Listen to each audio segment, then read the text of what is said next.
ऐसे मामलों में जब परिवार के लोग साथ बैठे हों, राजनीतिक तौर पर उन सवालों को उठाना जिनको आप सुबह से उठा रहे हैं सुरेंद्र सिंह राजपूत, लेकिन जो पुलिस बात कह रही है, जो पुलिस भरोसा दे रही है, आपको यकीन होता है उस पर सुरेंद्र सिंह राजपूत? रोहित, मैं सच बताऊं, ये मेरे लिए मुद्दा राजनीति का नहीं है। मैं दो तीन बातें, पुलिस का जो वर्जन है मैं उसको भी मान लेता हूं।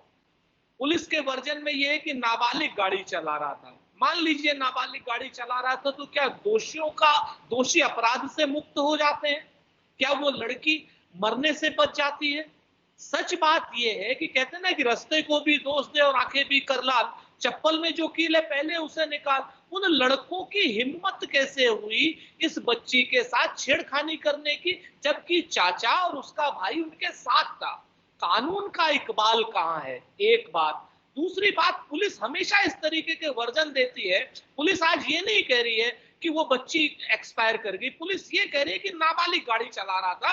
जैसे कानपुर का आपको याद होगा कि पुलिस इस पर नहीं थी कि वो अपहरण किया हुआ संजीत जो था वो मर गया।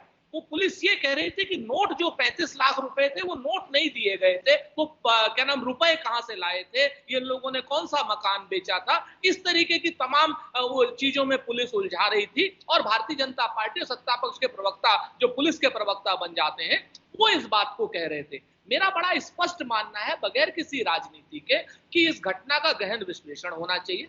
1550 थाने जो हैं उत्तर प्रदेश के, उन सारे के सारे सुरेंद्र थानों जी, में आपने एक बात तो सुनी ना, उन्होंने तो छेड़खानी की घटना को ही खारिज कर दिया, आईजी साहब यही ने तो तो, मैं कह रहा हूं। कि छेड़खानी यही जैसा मैं कुछ कह आया नहीं सामने उनके तो। मैं यही हालांकि कहना एसआईटी भी चाह रहा बनाने हूं। की बात उन्होंने कह दी। मैं यही बात आपसे कहना चाह रहा हूं रोहित, कि पुलिस कितनी चतुराई से अपने पुलिस के महकमे को और अपनी सरकार को बचाने का जो कुत्सित प्रयास कर रही है, ये अपने आप में कठोर रूप से निंदनीय है। इस घटना में भी पुलिस जो है अपने आप को बचाने, जहां एक दीप्तिमान बच्ची चली गई, तो मेरा प्रश्न सिर्फ इतना है कि पुलिस हमेशा अपने को और अपनी सरकार को बचाने की कोशिश क्यों करती है? क्यों आदित्यनाथ योगी जी और उनके प्रवक्ता पुलिस के बचाव में खड़े हो जाते हैं?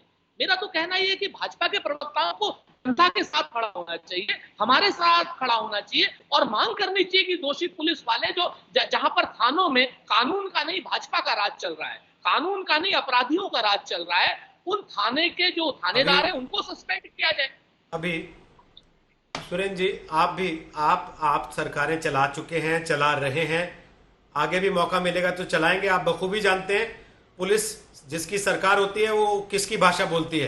बहरहाल, मैं गौरव भाटिया से आपकी बात का जवाब लेता हूं और कोशिश कर रहा हूं कि प्रवीण जी वापस हमारे साथ हों तो आपके सवाल का जवाब उनसे भी ले लिया जाए।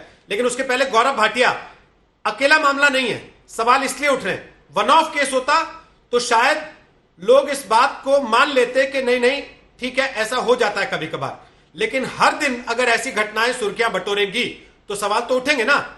गाजियाबाद का एक बिजनेसमैन विक्रम त्यागी महीने भर से लापता है, किसी को पता आता नहीं उसका कहां है, लोग धरना दे रहे हैं। गाजियाबाद में ही पत्रकार की बहन के साथ छेड़छाड़ होती है, मंचलों की खौफ हिम्मत इतनी बढ़ जाती है कि उस पत्रकार की जान चली जाती है। आज ही हम बैठे हैं, बागपत में आपकी पार्टी के एक नेता की मौत हो गई, हत्या कर दी गई उसकी, तो ये सवाल उठेगा ना कि कानून का कोई खौफ है कि नहीं।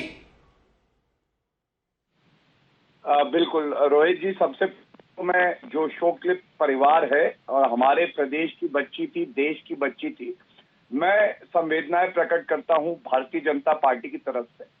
और सबसे पहले दो तीन बातें बड़ी महत्वपूर्ण कहूंगा। कांग्रेस के प्रवक्ता का जवाब मैं अभी दे दूंगा, लेकिन उससे ज्यादा अहम बातें जो मैं आपके चैनल पे कहने जा रहा हूं। आपने कहा कि प्रवीण जी ने ये कहा कि छेड़खानी की घटना ही नहीं हुई। मैं इससे सहमत नहीं हूं, मैं उनका वक्तव्य सुन रहा था। सबसे पहले तो मैं आपके चैनल के माध्यम से जो है गुजारिश करना चाहता हूं परिवार से कि कंप्लेंट तुरंत दें, क्योंकि कंप्लेंट देने में कहीं ना कहीं देरी हुई है और उसके बाद जांच होगी और जो ये मन चले हैं इनको सबक सिखाया जाएगा।